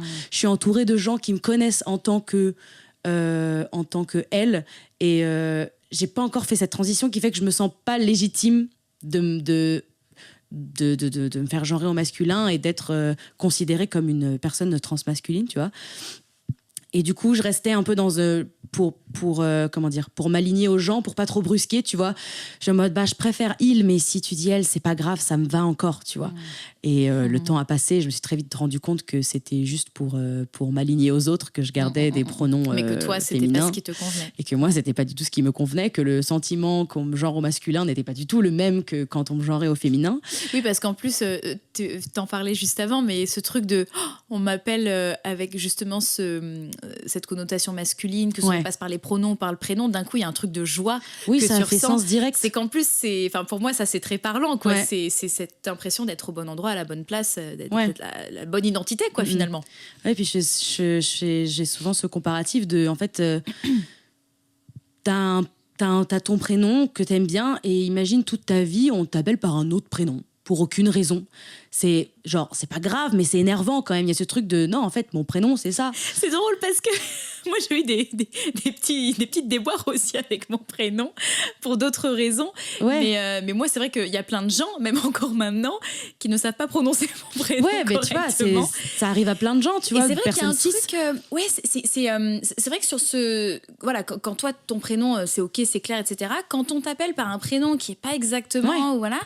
Il y a ce truc, je pense qu'effectivement, c'est pas un caprice ou quoi que ce soit, c'est quelque chose qui va bien au-delà. Et c'est là il y a la un vrai question inconfort. C'est ça. Moi, j'ai entendu des Messane, des machins, et alors que je mettais bien le tréma pour. C'est Maïssa, mais voilà, bon, après, c'est pas grave en soi, mais ce que je comprends, en tout cas, dans ce que toi, tu racontes, c'est que c'est pas quelque chose qui est anodin. Ça touche vraiment...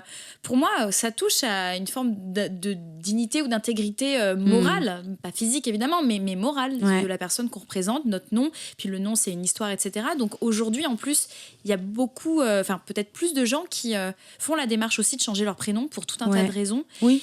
Et je trouve que c'est une belle symbolique parce que finalement... c'est aussi choisir effectivement l'identité qui au fond est celle qui nous correspond vraiment au plus profond de nous, quoi. Oui, parce qu'en fait, on a tous accepté que c'était OK que nos parents choisissent notre prénom pour nous, alors que ce sera toute notre vie la manière dont les gens vont nous percevoir. Et il y a beaucoup de gens qui n'aiment pas leur prénom. Même des personnes cis qui n'aiment pas forcément leur prénom, mais qui ne se posent pas tant la question. Ou il y a des gens, justement, qui n'aiment pas leur prénom ou qui n'aiment pas leur nom et qui le changent vraiment. Ou qui, une fois qu'ils sont mariés, sont ravis de prendre le nom de leur partenaire, tu vois. Oui, c'est vrai, ça ce genre de choses. Ouais. Et on a tous acté que c'était OK qu'on choisisse notre prénom à notre place, alors que ce sera littéralement la fenêtre de toute notre identité. Et du coup, là, j'ai ce truc de... je suis trop heureux et c'est ce que je considère comme de l'euphorie de genre, qui est l'inverse de la dysphorie de genre, mais je vais plutôt parler de l'euphorie de genre, qui est vraiment ce truc de qu'on parle de toi d'une manière qui est full alignée avec comment toi tu te sens à l'intérieur. C'est une satisfaction, mais que du coup les personnes trans ont vraiment l'occasion de connaître, parce qu'on est forcé de remettre toute notre identité en question pour trouver la bonne. Et c'est des mécanismes que du coup les personnes cis connaissent pas vraiment, parce que ne remettent jamais vraiment en question leur genre. Et t'es pas obligé de remettre en question ton genre t'es pas obligé de remettre en question ton identité dans une volonté de transition, mais juste remettre en question son identité dans une volonté de trouver la meilleure version de soi-même et celle qui correspond le mieux à l'extérieur et à l'intérieur. Et du coup là je me dis, je suis à un moment de ma vie où j'ai transitionner socialement complètement. Je ne transitionne pas hormonalement parce que j'ai pas envie de changer mon apparence, de changer mon physique pour m'aligner à des critères de masculinité. Voilà, c'est exactement ce que j'allais dire, c'est qu'en fait, au-delà de remettre... alors oui, forcément, pour les personnes qui sentent qu'il y a quelque chose qui, effectivement, ne correspond pas avec ce qu'on leur a assigné à la naissance, mais même de remettre juste en tant que cis-femme, du coup, de se dire, mais juste, est-ce que les codes de tout ça finalement sont de peut-être aussi remettre un petit peu ce truc de c'est comme ça a été fait comme ça, donc ça ne doit pas bouger. Exactement. C'est un peu, même dans notre vie sur plein de sujets, on va être amené parfois à remettre en question des choses, même si elles sont là depuis des années et des années. Et il y avait quelque chose, je crois que j'ai perdu, mais tu vas me le rappeler, que tu disais juste avant sur le fait de... zut, j'ai perdu parce que je voulais rebondir sur ce que tu avais dit. Que j'ai dit le fait de remettre en question. Oui, sur la transition hormonale. Oui. Qu'en fait, c'est deux choses différentes finalement. Qu'en fait, on peut, comme toi tu le fais, voilà, tu es homme. Et c'est pas, t'as pas besoin de faire une transition hormonale pour être homme en fait. Et ça, c'est important, je pense aussi de le dire, parce que c'est aussi casser peut-être des idées encore stagnantes, malheureusement. Et... qu'il faut ressembler à telle chose pour être légitime en tant qu'homme ou femme ou non-binaire ou quoi que ce soit. Et ça, même sans parler de personnes trans, mais même de personnes qui juste, on va dire, ce qu'on appelait par exemple à l'époque les garçons manqués. Complètement. Voilà, parce qu'une fille juste avait les cheveux courts ou mettait des jeans et pas des petites robes. Et vice-versa, on a le droit de mettre des petites robes sans être taxé d'autres charmant nom. Enfin, soyons comme on est et qui on veut être finalement, hein, et tout le monde sera content. Complètement. Donc effectivement, il y a des gens qui ont vraiment besoin d'aligner cette apparence physique avec le genre. Ce qui peut aussi se comprendre. Ouais, et qui ont un vrai désaccord avec ce à quoi leur corps ressemble. Et du coup, c'est une bénédiction d'avoir la possibilité de faire ce changement-là, etc. Et moi, je sais que si je franchis ce cap, ce sera juste pour qu'au premier coup d'œil, on me genre correctement, pour qu'au premier coup d'œil, la boulangère me genre correctement parce que j'ai de la barbe et une voix grave. Mais je n'ai aucune idée d'avoir de la barbe et une voix grave, tu vois. Enfin, voix grave, je sais pas, j'adorerais. Mais j'ai pas, j'ai pas envie que mon corps change, j'ai pas envie de voir mon corps changer. En fait, j'ai vraiment pas de problème avec. Enfin, il y a ce truc de je suis vraiment en accord avec qui je suis et ce à quoi je ressemble. Ce qui me dérange, c'est la manière dont je suis perçue de l'extérieur qui ne correspond pas avec avec comme je me sens. Ce qui fait que du coup, de changer de changer ce que j'appelle une transition sociale, c'est donc de changer mes pronoms et mon prénom et de vraiment me présenter comme ça au monde pour que le monde me considère comme tel, me suffit amplement parce que c'est là qu'était le désaccord, tu vois. D'accord. Et du coup, là, ça fait depuis l'école que j'ai changé de prénom. Donc, ça remonte à 2021-22. Ouais. Ça commence à faire quelques années que c'est acté, que c'est ancré. Et après, dans l'artistique, ça a varié, ça varie régulièrement. En sortant de l'école, je me disais je n'auditionne que pour des rôles féminins parce que j'ai juste besoin de faire ma place dans ce métier et d'avoir un travail. Donc j'auditionne pour ce à quoi je corresponds le plus artistiquement. Donc des rôles féminins, des rôles de mezzo, soprane, etc. Des rôles qu'on m'attronche ou pas. Enfin voilà. Je me posais même pas. Enfin, je me disais j'aimerais postuler pour des rôles masculins, mais c'est trop tôt, c'est pas le moment. Pour l'instant, j'auditionne pour mon emploi, pour favoriser mes chances à trouver un travail. D'accord. Et ça ne me dérangeait pas, hein. J'aime vraiment interpréter tout type de rôle. Et du coup, effectivement, mes emplois de rôle féminin, c'était les petites princesses hyperactives à la Disney et qui étaient vraiment les rôles que j'avais très envie de jouer et qui me plaisent beaucoup de jouer. Voilà. Et j'ai bien fait parce que c'est comme ça que j'ai eu mon premier contrat dans mon endroit de rêve à Disneyland. Oui, Frozen. C'est que j'ai pu travailler dans cette direction-là. Oui, d'ailleurs, je dis Frozen, mais c'est l'invitation... La Reine des Neiges, une invitation musicale. Voilà, le nom complet. Et c'était trop chouette, vraiment. Quelle belle expérience. Ouais. J'ai eu la satisfaction de me dire le rêve de ma vie est aussi bien que ce que j'imaginais. C'était même un peu irréel. Parce que si on se souvient au tout début d'épisode, c'était ce que tu avais dit, justement. Ouais, complètement. Donc, je me disais, j'acceptais qu'il y a un monde où ça se passe très mal, qu'il y a un monde où les coulisses se passent pas comme ce que je pensais et que ce soit pas une bonne expérience. Ouais, tu redoutais un peu ce truc-là ? Je le redoutais pas parce que je me disais c'était le rêve de ma vie, je voulais le faire au moins une fois. Ouais. Et il y avait ce truc de même si ça se passe mal, je l'aurais fait, j'aurais réussi. Oui. Et il y a ce truc de j'étais ouvert à l'idée que peut-être l'équipe soit pas bonne, que je m'entende pas avec les gens, que la manière de travailler me corresponde pas et que ce soit vraiment l'enfer. Mais au moins je l'aurais fait, je saurais que c'est pas bien et que du coup je le referais pas. Sauf que ça a été tout l'inverse. C'était genre encore mieux que tout ce que j'imaginais. C'était trop bien. Et du coup, je suis ressortie en me disant, maintenant, je veux juste y retourner tous les ans, quoi, s'il vous plaît. Et ouais. Et du coup, il y avait ce vrai truc de ça. Ça a donné lieu à quelques malaises, mais parce que j'étais vraiment encore dans la recherche de qui j'étais. C'est que du coup, je devais interpréter un rôle extrêmement féminin tous les jours. Mais moi, en tant qu'humain et comédien, je suis donc un comédien, qui s'appelle Charlie. Et c'était trop bien pour le coup. Je m'attendais pas à autant d'ouverture et de compréhension venant d'une multinationale comme Disney.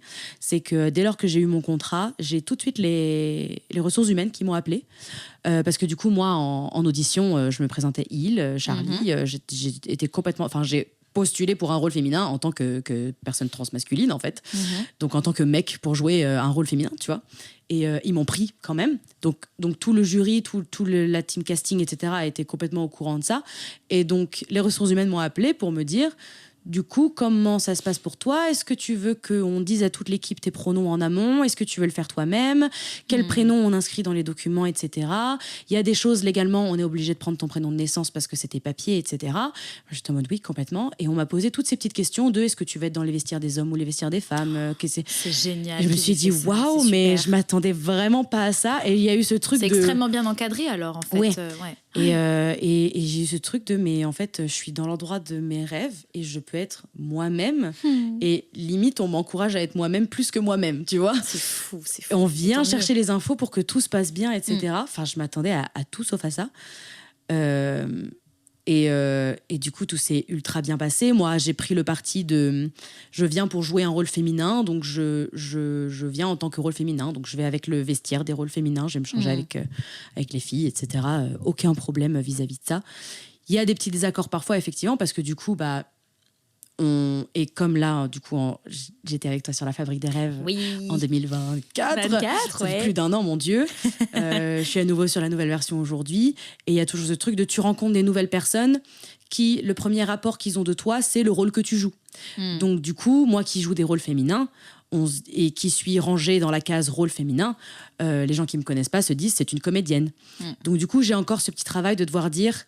moi c'est il, etc., de devoir demander de repréciser, etc., ce qui est pas grave, mais c'est vrai que ça demande quand même de l'énergie et surtout que moi c'est un truc que j'ai vraiment beaucoup de mal à faire, c'est corriger les gens. Je me sens pas légitime de corriger les gens, en fait. Il y a un truc de...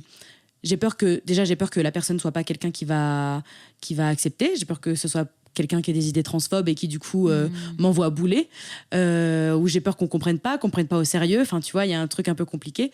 Et en fait les quelques fois où j'ai réussi à le faire, ça ne s'est jamais mal passé, tu vois. Mais mon cerveau refuse d'accepter que c'est quelque chose qui est possible, que je peux juste dire moi c'est il. Et la plupart des temps, les gens font juste ah pardon, je savais pas. Et après ne se trompent plus, tu vois.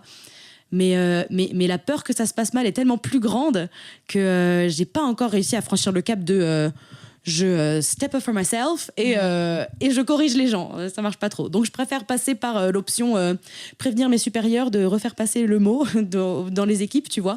Ce qui parfois est aussi très efficace. Oui, puis au moins c'est bien aussi quand il y a des choses comme ça, comme c'est bête, mais même voilà le trombinoscope, c'est le genre d'outil. Enfin c'est tout bête, mais au moins comme ça permet de poser les bases aussi, quoi. Ouais, complètement.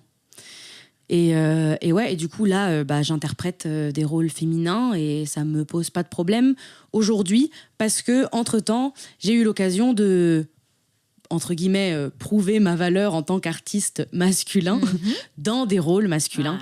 Du coup ce que je disais, en sortant d'école, je favorisais les rôles féminins parce que c'était mon emploi, ce qui me correspondait le mieux et ce dans quoi je pensais trouver plus facilement du travail.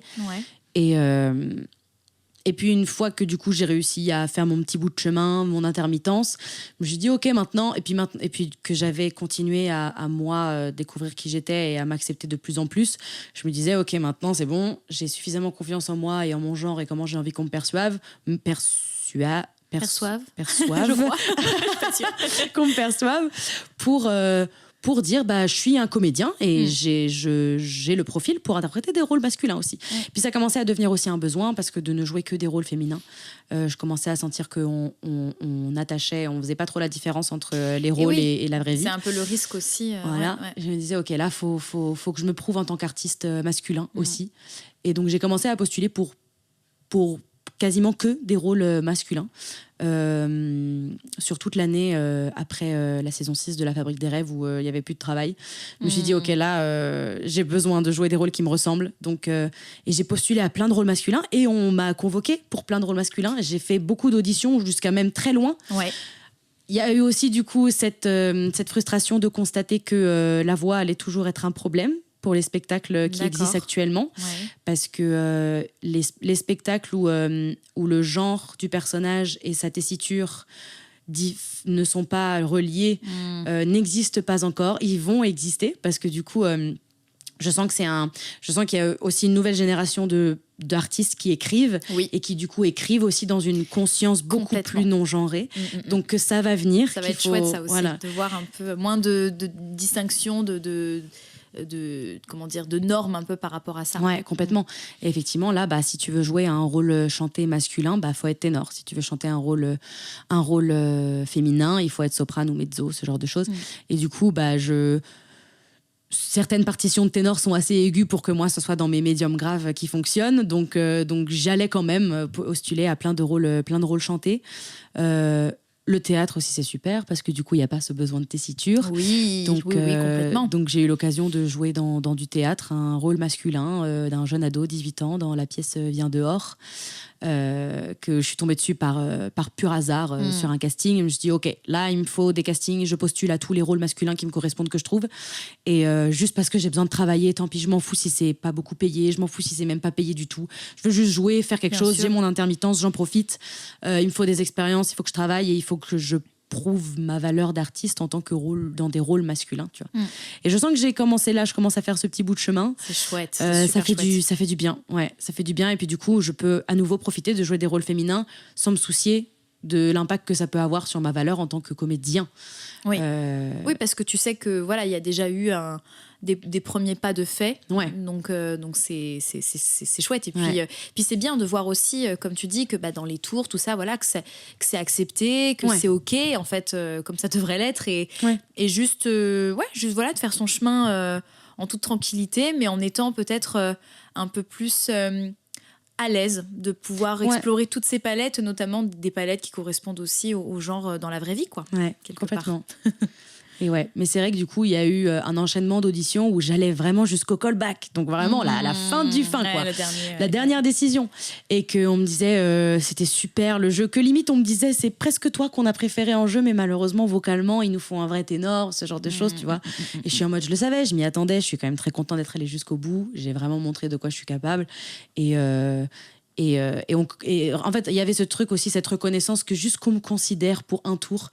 Bon, après, tu vois peut-être que je me base un peu trop sur le minimum du minimum, mais il y a ce truc qu'on voit mon profil, qu'on voit mon mail, qu'on voit ma photo avec la tronche que j'ai, qui se genre au masculin et qui dit je suis mezzo-soprane mais je peux interpréter des voix de ténor, et qu'il soit quand même dit ok, on va le voir en premier tour. Il y a ce truc de rien que ça me suffit, parce que ça veut dire que ça peut le faire, et que ça veut dire que les gens qui créent des spectacles et qui font passer des castings sont ouverts au profil que ça comme bouge le mien. En fait dans les mentalités, etc. Sont ouverts à ce genre de profil, et que du coup ça ouvre des portes après pour tout plein d'autres profils d'artistes un peu plus marginalisés. Les personnes racisées aussi, c'est un combat interminable d'accepter d'arrêter d'avoir la vision d'un personnage, de visualiser un personnage blanc dès le départ, alors qu'en fait ça n'a aucun impact. Je reçois Sarah demain, donc je pense qu'on aura l'occasion d'en parler. Complètement. Mais oui, effectivement, comme tu dis, dans toutes les représentations, voilà, il y a des critères un peu arriérés qu'il est grand temps de donner un petit coup de pied dans la fourmilière pour que ça puisse un peu bouger et voilà, évoluer tout simplement. Ouais, complètement. Merci beaucoup Charlie pour cette interview. Vraiment, j'étais ravie de la faire. Et je voulais savoir aussi si tu peux nous donner, là comme ça, si tu les as en tête, pour justement quelqu'un qui a envie ou besoin de se renseigner, voilà, sur tous les sujets dont on a abordé, notamment par rapport à la transidentité. Voilà, est-ce qu'il y a des petites choses à aller suivre sur les réseaux, par exemple ? Bien sûr. J'ai fait mes petites recherches dans les gens que je suis. Alors, on écoute attentivement. Après, tu vois, il y a les gros médias que tout le monde connaît un peu, Paint, Simili-Queer, Le Coin des LGBT, Tétu, tout ça, qui parlent des gros événements de la communauté LGBT, des trucs très très larges. Mais je pense qu'il est important aussi d'aller chercher un peu les petits comptes, les associations surtout, bien sûr. qui font beaucoup d'aide et de sensibilisation. Il y a Accept ST, France Genre, Représente Trans, qui ont des comptes Instagram aussi et qui parlent beaucoup des droits LGBT, etc. Et qui ont aussi des caisses de soutien pour l'aide aux personnes queer, personnes trans, etc. Et surtout, je suis beaucoup d'artistes queer. Je me retrouve beaucoup, je me retrouve beaucoup dans la pop culture et dans les médias, etc. Depuis que je lis des livres écrits par des personnes queer, des spectacles avec des personnages queer, etc., qui sont aussi incrustés comme juste existant et pas forcément en étant un grand sujet. Genre, le sujet, c'est pas cette personne est trans. Le sujet, c'est autre chose, une histoire. Et il y a des personnages trans, ace, bi, enfin de tout genre, de toute identité, etc. Et ça fait du bien. Toby McSmith a écrit un livre qui s'appelle Act Cool, que j'ai adoré, qui est sur un ado trans qui fait une école de comédie musicale. J'ai lu le livre, j'ai passé le truc à me dire pourquoi c'est moi. Voilà. C'est fou de se reconnaître déjà, les autant. artistes qui font de la comédie musicale, ça parlera à tout le monde. C'est tellement important. Ouais. Bien sûr, Lou Trottignon, qui est un excellent humoriste trans, hilarant, génial. Tani, Max Contre-Attaque qui fait des BD, Tamos le Thermos qui fait des bandes dessinées aussi. Les noms sont hilarants, c'est vraiment des noms de personnes queer. Enfin voilà, tout plein d'artistes. Suivez les artistes queer, soutenez les artistes queer, c'est très important. Et puis voilà. Bah merci beaucoup pour les noms que tu as donnés. Je vais aller regarder ça là. J'en ai donné que quelques-uns parce que sinon je pourrais vraiment donner une liste interminable et il faut arrêter ce podcast un jour. Même si honnêtement c'était vraiment un super moment. Donc, oui, merci beaucoup. Donc voilà, on pourrait le continuer encore des heures et des heures, mais on va peut-être manger un morceau de gâteau si ça te dit. Le gâteau à la châtaigne. Merci beaucoup encore une fois Charlie. Merci bientôt pour de prochains épisodes de podcast. Je vous fais des gros bisous. Bisous. C'est tout pour nous aujourd'hui. Je vous remercie d'avoir suivi cet épisode. Si ces thématiques vous ont plu, vous pouvez retrouver le compte Starlettre sur Instagram. Vous avez plein de billets autour de ces différents sujets, donc n'hésitez pas à aller y faire un tour. On se retrouve ici le mois prochain pour un nouvel épisode. Prenez soin de vous et à bientôt.